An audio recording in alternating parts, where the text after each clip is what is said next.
Assalamualaikum warahmatullahi wabarakatuh. Saya Ayu Rizky Anissa akan menjelaskan tentang soal yang pertama, beberapa faktor yang dijadikan pedoman untuk menentukan identitas nasional. Soal yang kedua, jelaskan bagaimana identitas negara Indonesia dipandang dari sudut identitas fundamental, identitas instrumental, maupun identitas alamiahnya. Soal yang ketiga, hakikat bangsa memiliki dua pengertian, yaitu bangsa dalam arti sosiologis dan bangsa dalam arti politik.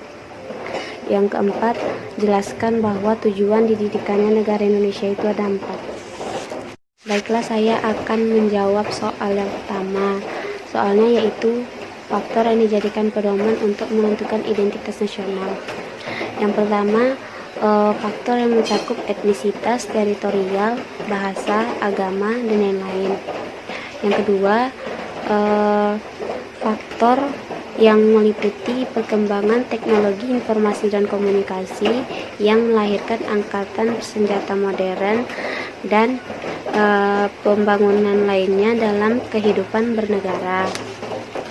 Yang ketiga, faktor yang mencakup modifikasi bahasa dalam gramatika yang resmi, tumbuhnya birokrasi, dan pemantapan sistem pendidikan nasional. Yang keempat, faktor yang meliputi penindasan, dominasi, dan pencarian identitas alternatif maupun memori kolektif rakyat. Soal yang kedua yaitu jelaskan bagaimana identitas negara Indonesia dipandang dari sudut identitas fundamental, identitas instrumental, dan identitas alamiahnya.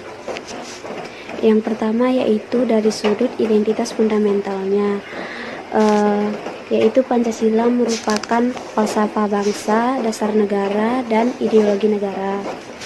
Dari sudut yang kedua yaitu identitas instrumentalnya, yaitu berisikan tentang Undang-Undang Dasar 1945 dan tata pembukaannya, bahasa Indonesia, lambang negara, bendera negara, dan lagu kebangsaan Indonesia Raya. Dari sudut yang ketiga yaitu identitas alamiahnya, yaitu meliputi negara kepulauan dan pluralisme dalam suku, bahasa, dan agama serta kepercayaan. Soal yang ketiga yaitu hakikat bangsa memiliki dua pengertian, yaitu bangsa dalam arti sosiologis dan bangsa dalam arti politik. Bahasa dalam arti sosiologis ialah persekutuan dalam masyarakat yang terbentuk karena adanya bahasa, ras, adat istiadat, dan juga agama. Bangsa dalam arti politik adalah sekelompok manusia yang memiliki paham dan ideologi yang sama.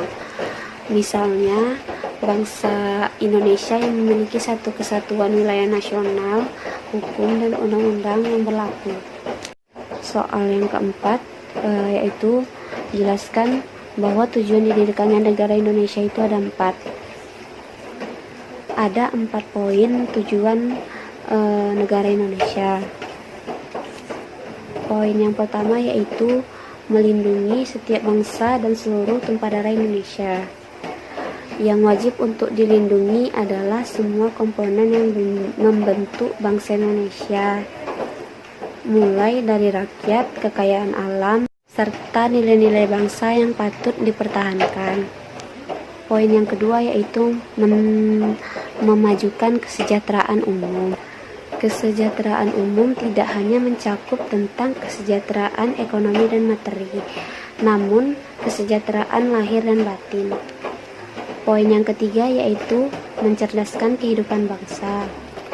Merupakan tugas negara, pemerintah, dan masing-masing individu untuk meraih dan berusaha melanjutkan jenjang pendidikan yang terbaik. Karena dengan adanya masyarakat yang cerdas, pembangunan dan kemajuan akan semakin mudah dicapai. Poin yang keempat yaitu ikut melaksanakan ketertiban dunia yang berdasarkan perdamaian abadi dan keadilan sosial. perdamaian yang tercipta di masing-masing negara di dunia akan melahirkan politik luar negeri yang bebas dan aktif. Sekian penjelasan dari saya. Apabila ada kesalahan dan kekurangan saya dalam menjelaskan pertanyaan-pertanyaan dan jawabannya, mohon dimaafkan. Wassalamualaikum warahmatullahi wabarakatuh. Stand on your feet, feel the breeze in the summertime, stars in the sky, one dime for a first time.